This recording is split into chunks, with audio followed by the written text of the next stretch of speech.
Salam, salam. It's gonna be a quick one with Law. He just rock with your brother and just watch the whole video, please. Thank you, inshallah.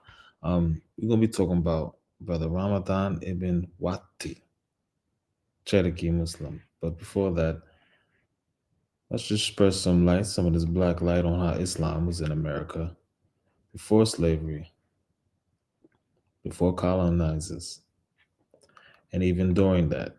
We weren't just turning Muslim in jails in the 80s, the 70s. Okay? Ramadan, the most sacred month of the year for Islam. Up to 1.8 billion Muslims across the world observe each year.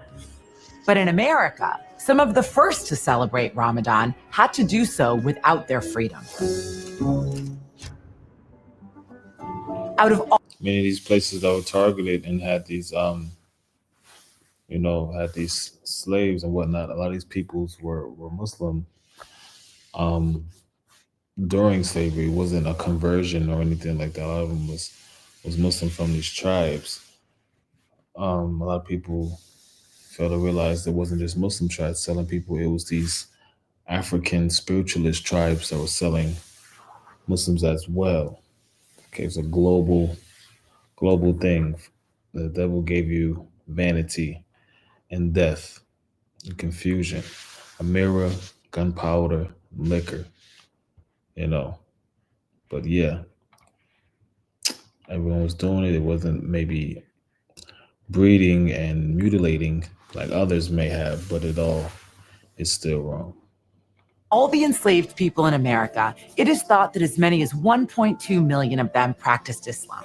But due to harsh laws restricting enslaved people, called slave codes, many Muslim traditions had to be carried out in secret, including the observance of Ramadan, one of the 5 pillars of Islam.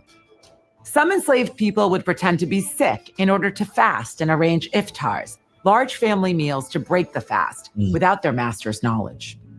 Yet, Islam survived in America.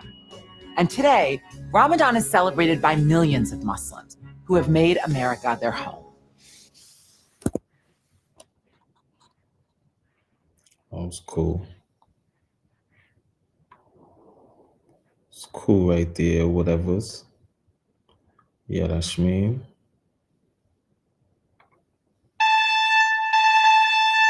I gotta watch that 7 stuff.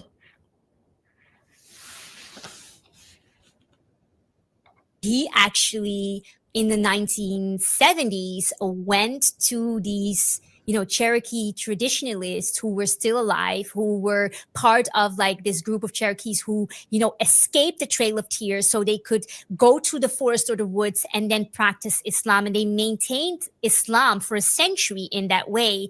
And he would talk to them and they would explain to Robert that the only reason they maintained Islam as a religion is because whenever they would get monitored by the US government, they would lie to the officials and pretend they had a different type of religion. And they even said they made up some ridiculous religion just to throw them off, which is then written about in actual books. Like the US actually has books on like the religion of the Cherokees, and the Cherokees literally just lied and made stuff up because they were trying to hide the fact that they were Muslim. He actually in the Let's check that out. Cherokee Muslims.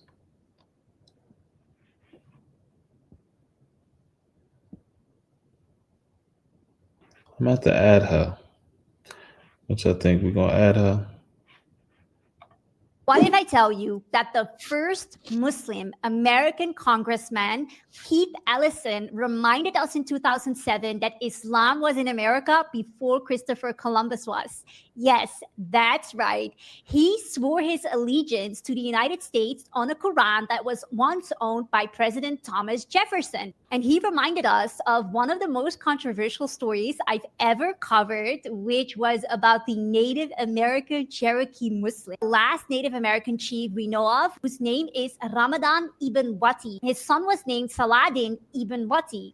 And this story was also confirmed by an American diplomat and President Nixon advisor, Dr. Robert Crane.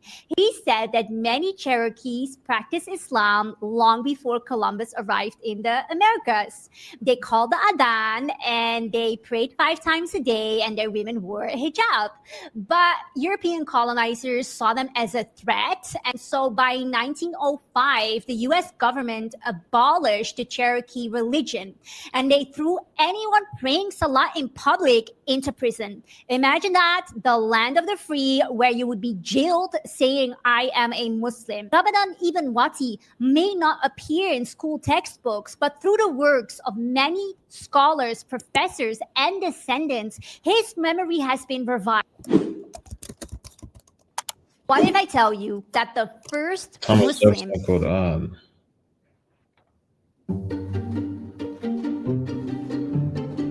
The Library of Congress in Washington, D.C. is one of America's oldest federal institutions.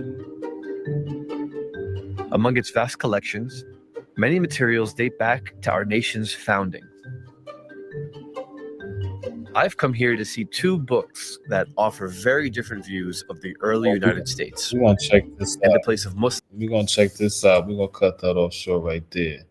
How Muslims influenced Thomas Jefferson. We're going to make that another video right there.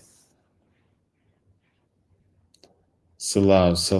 I hope that went through Wallahi, because I'm going to be mad if this ain't play. All right, peace.